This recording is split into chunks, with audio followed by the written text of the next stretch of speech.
My name's Rick. I'm 44 years old. And if I've learned anything in this life, it's this: you can't buy your way into a family. You can pay every bill, fix every broken thing, show up every single day, and still be treated like a stranger. Worse than a stranger. A wallet with a heartbeat. 3 years ago, I married Carol, a widow with 2 sons, Zach and Eric. I brought my daughter, Sophie, into the marriage. She was 11 when we moved into that house just outside Philadelphia. Sophie was quiet, bookish, the kind of kid who still made you birthday cards with glitter glue. Carol's boys were different, older, rougher around the edges. Zach had just turned 18, getting ready for college. Eric was 15, cocky and restless, always one insult away from a fight. From the outside, we looked like a family. 4 bedrooms, 2 cars, family dinners. I worked in tech. Decent job, long hours, stable income. Carol worked part-time at the school district, mostly from home. I told myself I was ready. I wanted the whole thing. Not a replacement family, a real one. A place where we could all belong. So I gave. I gave everything. I paid the mortgage, and not just a share. The whole thing. Carol's name was still on the deed, but I was the one wiring the money every month. I covered insurance, home, car, health. I paid for phones, groceries, birthday parties, braces, field trips, from tuxedos. Zach wanted to study engineering. I bought him a refurbished laptop. Eric needed cleats for soccer. I got him 2 pairs. I drove Sophie and Eric to school every morning, even if it meant waking up an hour earlier. On weekends, I drove Zach back and forth from college because Carol said she worried about him driving in the snow. I never kept score. I wanted them to feel secure, safe. I thought, if I keep showing up, eventually they'll see who I am. Not a replacement, not an intruder, just someone who chose them. But that's the thing about choosing people, it only matters if they choose you back. Started small, little jabs. Eric would talk about his real dad, like I wasn't even in the room. Zach would roll his eyes when I gave advice. That's not how Dad used to do it. Carol would brush it off. They're just kids, she'd say. It's hard, you know? I did know. I just didn't know how lonely it would be. Sophie tried to help. She'd invite them to play games with her. Brought home extra snacks to share. Left little drawings outside their doors. She wanted so badly to be part of their world. And every time they shut her out, ignored her, mocked her. Once, I overheard Eric say, "Why is she even here?" Zach laughed. Carol said nothing. I told myself it was growing pains. I kept giving. I gave Zach my old Toyota so he'd have something to drive to college.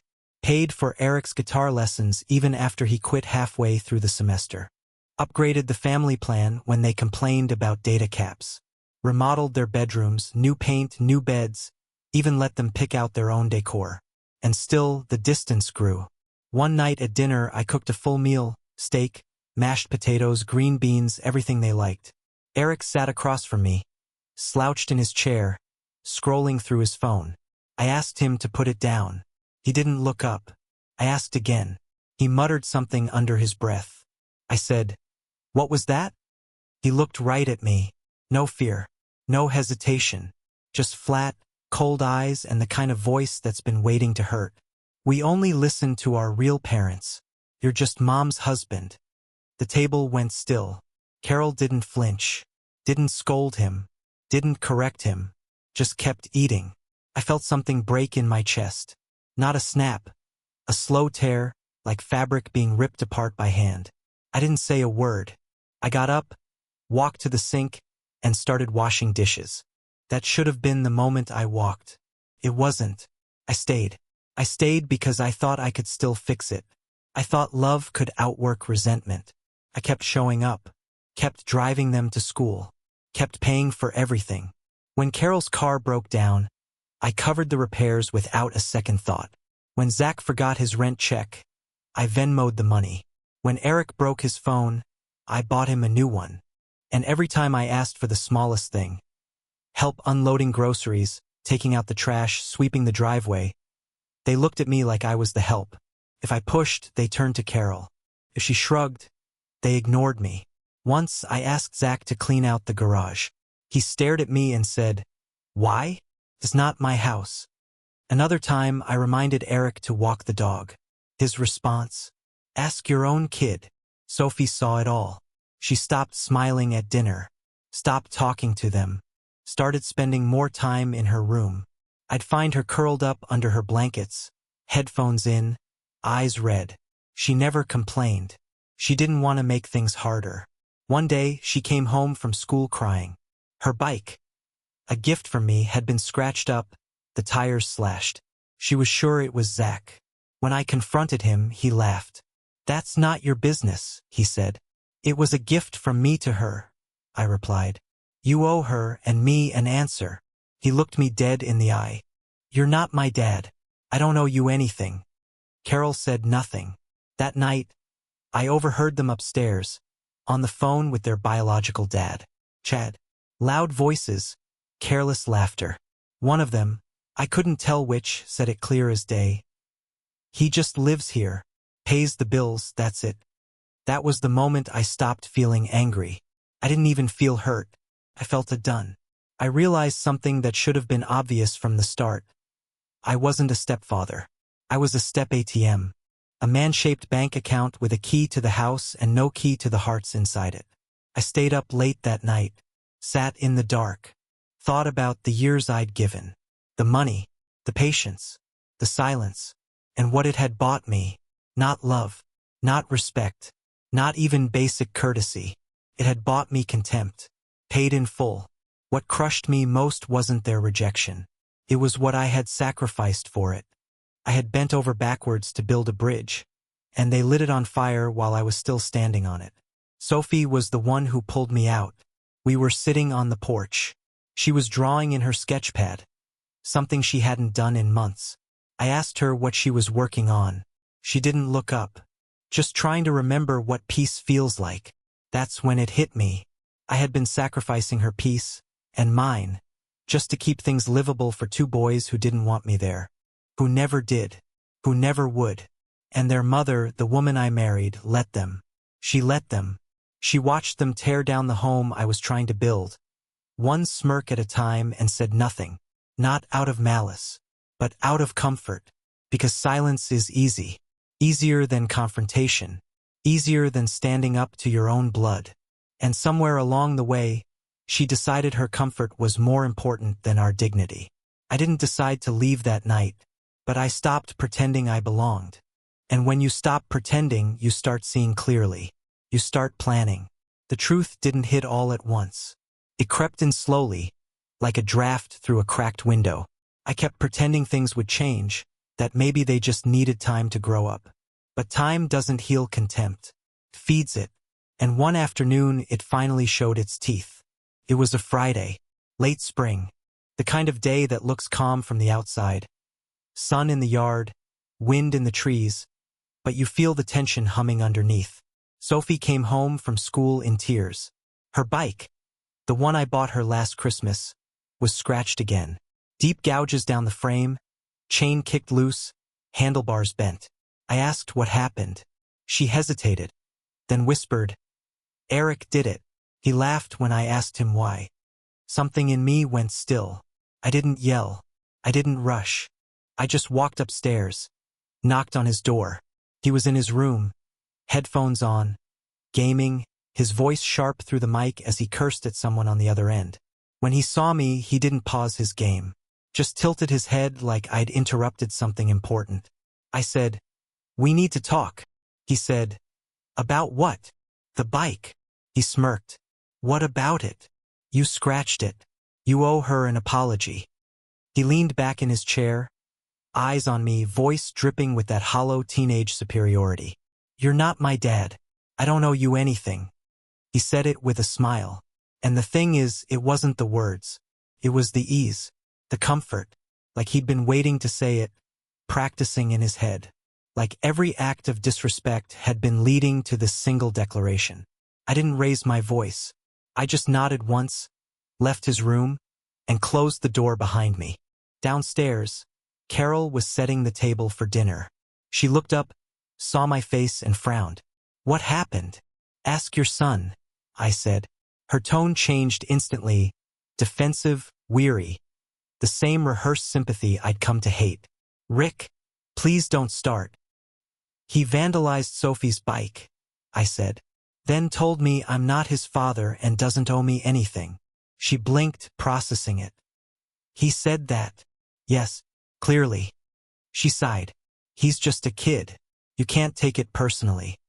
I stared at her. You think this is personal? She didn't answer, just went back to folding napkins. That silence, that quiet complicity, told me everything I needed to know. It wasn't that she didn't believe me. It was that she didn't care enough to confront it. Because confrontation might make her the bad guy. And in this house, I had been wearing that title long enough. That night, while she and the boys watched TV, I sat alone in my office.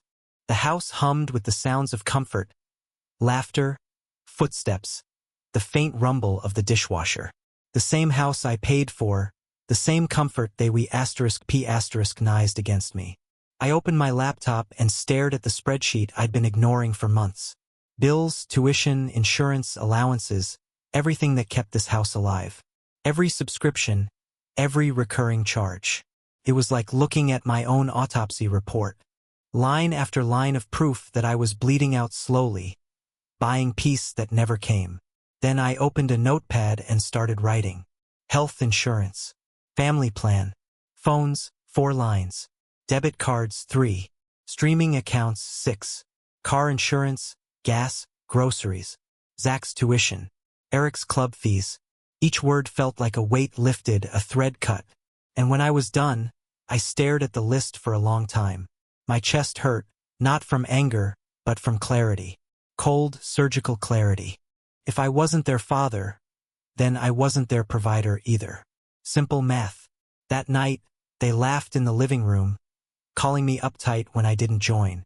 I smiled thinly, excused myself, and went upstairs. While they slept, I made the calls. Insurance terminated. Bank, debit cards frozen. Cell plans removed 2 numbers. Streaming services canceled. Automatic transfers deleted. Every click, every confirmation felt like exhaling after years underwater.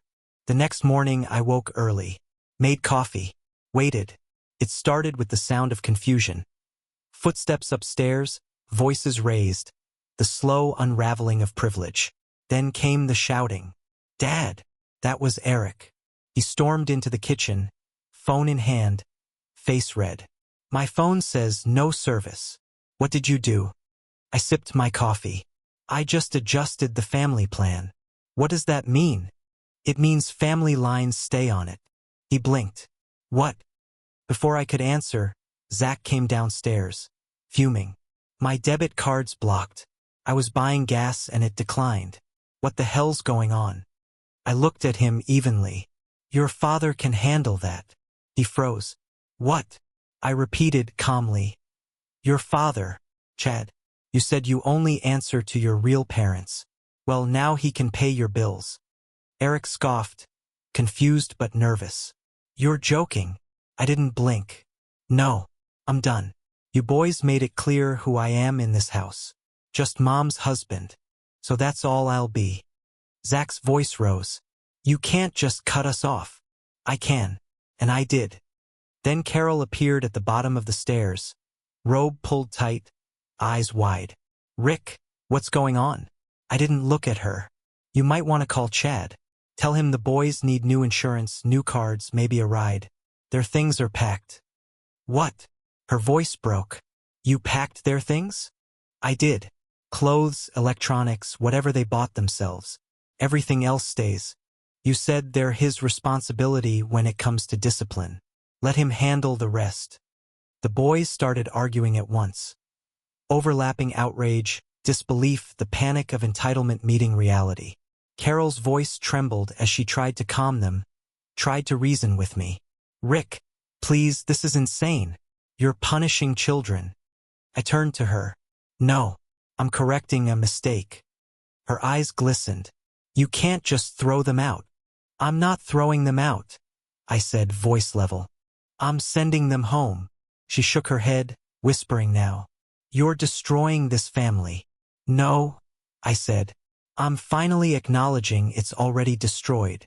The house fell into chaos. Tears, shouting, the desperate rustling of people trying to hold on to comfort as it slips away. I stood still through it all, feeling nothing but an eerie, focused peace. When Zach tried to argue, I handed him his bag. When Eric swore at me, I opened the front door. 3 hours later, Chad pulled into the driveway in his pickup. The ghost finally summoned back to claim his sons. He looked older than I remembered, unshaven, eyes wary. He barely made eye contact. Carol rushed out to him, talking fast, pleading. He just kept nodding, glancing at me like I was some villain in a story he'd half heard. I walked out onto the porch. They're inside, I said, ready to go. He looked past me toward the house. You serious about this? As serious as they were when they said I'm not their father. For a long second he just stood there. Then he muttered, fine, let's get it done. The boys came out carrying their bags, eyes down. Zach wouldn't look at me. Eric muttered something under his breath, but I didn't ask what. Carol followed behind them, still trying to talk, her voice a blur of panic and blame. I didn't respond. I helped load the bags into the truck, closed the tailgate myself. Then I said it. I didn't quit being a stepfather, I told her quietly. I got fired. She stared at me like she didn't recognize the man standing in front of her. They left. The truck rolled down the street, and with it went the noise, the tension, the endless shadow of resentment that had hung over this house for years. Inside, the silence was sharp, clean. It hurt, but it was honest. For the first time in years, I could breathe. And when I exhaled, I knew. I wasn't angry anymore, just finished. They were gone. The boys, the noise, the conflict that used to cling to every wall like smoke. It vanished the moment the truck disappeared around the corner. I stood at the window, hands still at my sides, watching the taillights fade. There was no shouting, no slamming doors, no last-minute change of heart, just silence. Like the house itself had been holding its breath for years and was finally allowed to exhale. Carol didn't speak that night. She walked through the house in a daze, like someone searching for something that had already left. She avoided my eyes, ate nothing, drank wine alone in the living room while the shadows stretched long against the floor. I didn't follow her. Instead, I found Sophie in the kitchen. She was sitting at the table, a small stack of photos spread out in front of her. Family trips, holidays, that one awful beach vacation where the rental car broke down and Zach wouldn't stop complaining. She looked up at me and said, "Does this mean it's just us now?" I nodded. "Yeah, it's just us." She didn't smile, not really, but she didn't cry either. She just pushed one of the photos toward me. It was from her last birthday. The cake was lopsided. Carol had forgotten the candles. Eric was making a face in the background, pretending to gag. But Sophie, she was smiling in the photo, smiling at me. That night, I lay in bed listening to the creaks of the house, the ones I used to dread, the sounds of footsteps that meant tension, another argument, another slammed door. But now they were just sounds, empty, harmless. I closed my eyes, and for the first time in years, I slept. The next morning, Sophie woke before me and made pancakes. She didn't say much, just placed a plate in front of me and sat across the table, flipping through a school catalog. "There's a photography club," she said. "I want to join." I didn't before because, well, she didn't have to finish the sentence. I knew. She hadn't joined because there was never room for her joy in a house full of someone else's noise. She'd spent so long being careful, so long trying not to take up space that didn't belong to her. Now, finally, there was room to breathe, to be. In the days that followed, something shifted. Slowly, quietly, Sophie started playing music in the mornings. Low, soft instrumentals while she made breakfast or did homework. We cooked together, played board games, watched old movies, laughed at the same jokes. She started sketching again.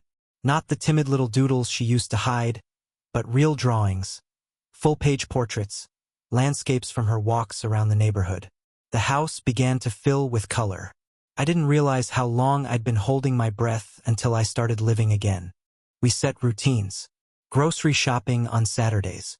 Sunday breakfast on the porch. We didn't talk about the boys much. Not because we were pretending they hadn't existed, but because we were choosing to focus on what did. Carol watched it happen. First, she tried to stay part of it. Sat at the table while Sophie showed her sketches. Nodded along while we made dinner. But her eyes stayed distant. Her hands fidgeted. And every night she drank. Quietly. A glass at first. Then two. Then bottles hidden behind cereal boxes and in the laundry room. She resented the peace, though she never said it aloud. One evening, she asked, "Are you really okay with this?" "With what?" I asked. "With how it ended." I didn't answer right away. I just looked at her, really looked, and saw the hollow space where something used to be. Love, maybe, or loyalty. "Would you be?" I finally said. Her jaw tightened. "They're my children. And Sophie is mine." She flinched, just barely. "You're acting like this is all so black and white." "No," I said. "I'm acting like I finally see the difference between sacrifice and self-erasure. I spent 3 years begging for respect. I didn't get it. But Sophie deserves it. So do I." Her voice broke then. "You threw them out." "No," I said quietly. "I stopped letting them throw us away." A week later, she packed a bag. It wasn't dramatic. No shouting. No fight.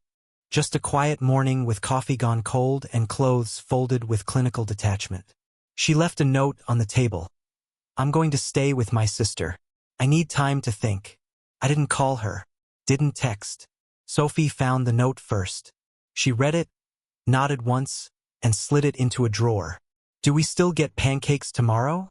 she asked. I smiled. "Absolutely." We kept going. Just the two of us. Days grew longer, warmer. We opened the windows more. Let the breeze move through the house like something sacred. We painted the upstairs hallway. A soft, pale green. Sophie picked the color. Said it felt like calm. We stopped talking about what we'd lost. Because the truth was, we hadn't. We'd gained. Peace. Stillness. Respect. The absence of their noise became a blessing. Their empty rooms became spaces of possibility. I turned Zach's room into a study. Eric's became Sophie's art studio. We filled the house with new memories. Not loud, but real. Carol called once. Said she missed us. Said maybe she'd come back.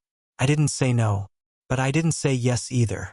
Because I knew, if she came back, it couldn't be the same. She would have to choose clearly and fully to protect what mattered. Not just the boys. Not just her version of family. But the integrity of the home. And that meant standing up for the people in it. The people who stayed. The people who gave. I didn't need her to beg. But I needed her to see. Weeks passed. Then months. I heard nothing. And I realized she wasn't going to choose. Not really. Because choosing meant admitting that silence was complicity. That letting your children destroy someone else's dignity isn't love. It's cowardice. So I chose instead. I chose not to wait. I changed the locks. Took her name off the utilities. Rearranged the living room. Donated old photos to Goodwill. The ones where I was just a ghost standing in the background, wallet open, smile forced. I left Sophie's drawings on the fridge. Put our pancake recipe on the wall. I didn't leave the house. I reclaimed it. Every day I woke up and looked around at what I had built. Not with money, but with boundaries. Not with obedience, but with quiet insistence on dignity. And I asked myself one question. Was it worth it? And every time the answer was yes. Because Sophie smiled again. And I could breathe again. And finally it felt like home. Not because everyone stayed, but because the right people did. 6 months passed. Seasons turned over like pages, and still no word from the boys. No apology. No knock. No recognition of what their choices had cost. And then, one morning, my phone buzzed. A text from a number I didn't recognize. "Hey, it's Chad. The boys are asking if they can come back." That was it. No punctuation. No explanation. Just that. A tired question from a man who had never really held the weight of his title. Their biological father. The man they used like a talisman every time they wanted to remind me of my place. Or lack of one. I read the message. Read it again. Then I turned off my phone and let it sit face down on the kitchen counter. I didn't reply, because the truth was simple. I didn't need revenge. I didn't want groveling. I didn't even need an apology. I just needed peace. And now I had it. Sophie was thriving. She joined that photography club. She was making friends. Laughing again. She'd bring home prints of her favorite *TS. City streets, reflections in puddles, strangers smiling on the train. We framed some, hung them in the hallway. Her joy became part of the home. Her art replaced the resentment that once lived in every corner. We carved out a rhythm. Grocery store on Sundays. Game nights on Wednesdays. Pancakes every Saturday. We even adopted a dog. A scruffy mutt with one ear that never stood upright. Sophie named him Pixel. Our house wasn't quiet anymore. Not because of tension or arguments, but because of life. Real life. The kind where people actually see each other. Where respect doesn't have to be begged for, and kindness isn't conditional. And yet, even in that new rhythm, I'd find myself thinking about it sometimes. About Zach and Eric. Where they were. What they were doing. If Chad had kept his promise. If their lives had cracked under the weight of the very roof they'd rejected. I never reached out. Not because I was angry, but because I had finally learned the difference between healing and reopening wounds just to see if they still bled. If they were different now, if they felt guilt or regret, good. But it wasn't my job to check. I wasn't going to open the door to people who didn't knock with respect in their hands. Because that was the truth no one tells you. Not every door deserves to be opened. Not every family is sacred. And not every bloodline is worth the blood you spill to protect it. People say things like, family is everything. But what they really mean is, family gets away with everything. I used to believe that. Used to think I had to tolerate the bruises if they came from hands related to someone you love. I don't believe that anymore. I believe in choice. I chose Carol. I chose her boys. I chose the debt, the dinners, the tireless effort to stitch myself into a tapestry that never had a space for me. And when they pulled the thread loose, when they told me out loud that I wasn't family, I finally listened. And in listening, I learned the most painful lesson of all. You don't get to complain about being invisible if you keep showing up where you're not seen. So I stopped showing up. I stopped answering texts written with panic but no humility. I stopped wondering if they'd grow up and realize what they'd thrown away. Because this silence, this stillness, this home where love isn't a *P***N. It matters more than any redemption arc. The door stayed closed. And in staying closed, it taught a lesson that no lecture ever could. People change when they lose something real. And if they don't, then they were never going to. Sophie asked once, just once, if I missed them. I thought about it. About Zach's smirks, Eric's muttered jabs, Carol's silences that cut sharper than words. About every "you're not our dad." Every time they let me pay while pretending I didn't exist. I shook my head. No, I miss who I hoped they'd become, not who they were. She nodded like she understood that too well for a girl her age. Then she said, I'm glad it's just us. And I believed her, because the greatest peace I'd found wasn't in revenge. It was in release. Release from the fantasy of being accepted. From the burden of always having to prove myself. From the soul-deep exhaustion of holding together a family that kept trying to tear itself apart. So now, I live different. I drink my coffee on the porch with jazz playing through an old speaker. I call my dad more often. I sleep with both eyes closed. And every time I walk past Sophie's art wall, or hear Pixel's nails click across the kitchen tile, I remember what a real home feels like. Not one built on debt and duty, but on mutual respect. Sometimes I wonder what they tell people about me. If they lie, if they twist it, if they say I snapped. Maybe they say I gave up on them. Let them. The truth doesn't need defense. I didn't give up. I just stopped bleeding for people who didn't want to stop cutting. And if one day they show up older, maybe wiser, if they knock with downcast eyes and say they're sorry, the door will stay closed. Not because I'm bitter, but because I remember what it cost to open it the first time. And because there's a rule in this house now. A simple one. Painted on a small piece of driftwood Sophie hung by the entryway. Respect gets you in. Nothing else. They failed that test. Not once. Not twice. But always. So I won't risk my daughter's peace for their redemption. And I won't forget that my silence, my final silence, was the first time they actually heard me. Because when someone stops listening, you don't scream louder. You close the door. And you never open it again. So now I'll ask you, the one still reading, still watching this unfold from the outside. Was I wrong? Was I wrong to draw a line between dignity and blood? To choose my daughter's safety over my wife's guilt? To stop buying respect that never came? Or is this what fatherhood really looks like when love is real, but boundaries are final? You tell me, what would you have done?